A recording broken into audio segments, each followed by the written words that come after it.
স্বাগত জানাচ্ছি আন্তর্জাতিক সংবাদে। শুরুতেই থাকবে সংবাদ শিরোনাম। 46,000 কোম্পানি বন্ধ, পতনের মুখে ইসরায়েল। এরপরই জানিয়ে দেব যুদ্ধবিরতির আলোচনা করতে অনাগ্রহী হামাস। আরও জানিয়ে দেব কোটা নিয়ে হাইকোর্টের পূর্ণাঙ্গ রায় প্রকাশ, কি এলো সিদ্ধান্ত।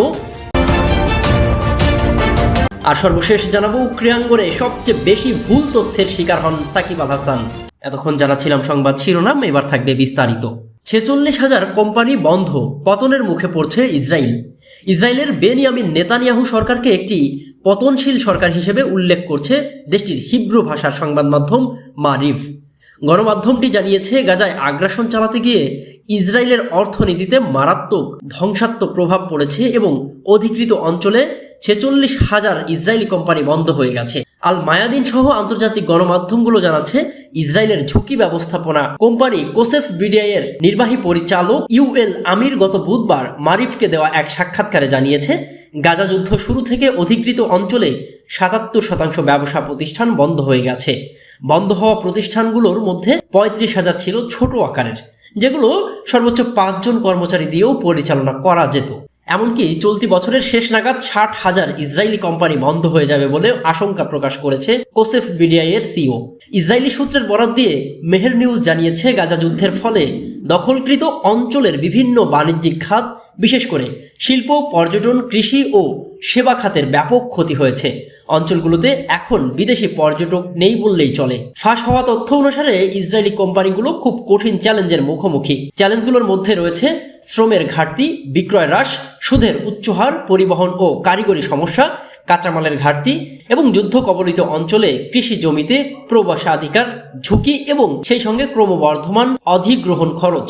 এদিকে ইসরায়েলি সংবাদ মাধ্যম সূত্রে জানা গেছে, দখল করা ভূখণ্ডে লেবাননের সশস্ত্র গোষ্ঠী হিজবুল্লাহর রকেট ও ড্রোন হামলায় স্থানীয় ব্যবসাকে মারাত্মক ক্ষতিগ্রস্ত করেছে। কারণ এসব হামলার কারণে হাজার হাজার ইহুদি বসতি স্থাপনাকারীকে তাদের বসতি সরিয়ে নিতে বাধ্য করা হয়েছে। হিজবুল্লাহর সঙ্গে উত্তেজনা বৃদ্ধির ফলে লেবাননের সঙ্গে যে কোনো পূর্ণমাত্রার যুদ্ধ ইসরায়েলের অর্থনীতিকে পতনের অধল গহরে নিয়ে যাবে বলেও উদ্বেগ সৃষ্টি হয়েছে। মারিবের প্রতিবেদন অনুসারে হিজবুল্লাহ সম্প্রতি তাদের হুদহুদ ড্রোনের সাহায্যে ধারণ করা ভিডিওর মাধ্যমে দেখিয়ে দিয়েছে যে তারা ইসরায়েলের জ্বালানি অবকাঠামো যেমন তেল শোধনাগার এবং গ্যাস ট্যাঙ্কগুলোতেও যে কোনো সময় আক্রমণ করতে পারে। অন্যদিকে ইয়েমেনি সামরিক বাহিনী ও হুতিদের নৌ অভিযান ও ইসরায়েলের অর্থনীতিতে ধ্বংসের বেশ গুরুত্বপূর্ণ ভূমিকা রেখেছে। ইসরায়েলি সূত্র মতে, হুতিদের হামলার ফলে দেশটির প্রধান বন্দর ইলাতের রাজস্ব উল্লেখযোগ্যভাবে কমে গেছে।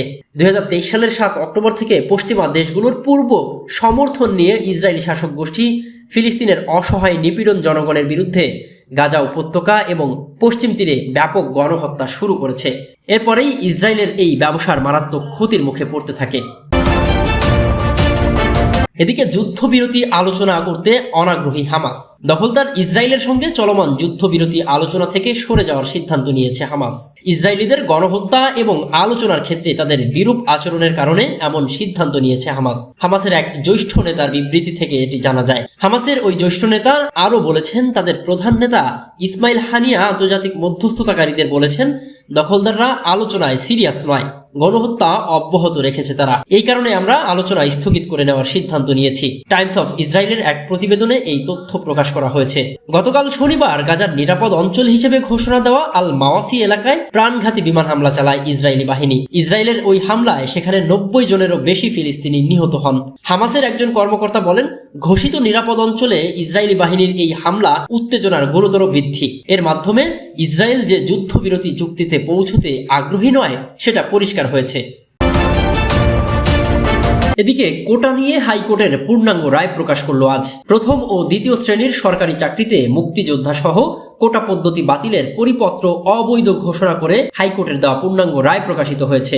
আজ রোববার 14 জুলাই রায়ের 27 পৃষ্ঠার অনুলিপি সুপ্রিম কোর্টের ওয়েবসাইটে প্রকাশ করা হয়, যেখানে বলা হয়েছে সরকার প্রয়োজনে অথবা চাইলে কোটা সংস্কার করতে পারবে। হাইকোর্টের রায়ে যা বলা হয়েছে, 2018 সালে 10 অক্টোবর জারি করা পরিপত্র আইনগত কর্তৃত্ব বহির্ভূত, অবৈধ ও অকার্যকর ঘোষণা করা হলো। 2012 সালে হাইকোর্টের রায় যা 2013 সালে আপিল বিভাগ কর্তৃক অনুমোদিত, সেই রায়ের আলোকে সরকারি চাকুরিতে মুক্তিযোদ্ধাদের সন্তান ও পুত্রদের জন্য কোটা ব্যবস্থা পুনর্বহালের নির্দেশ দেওয়া হলো।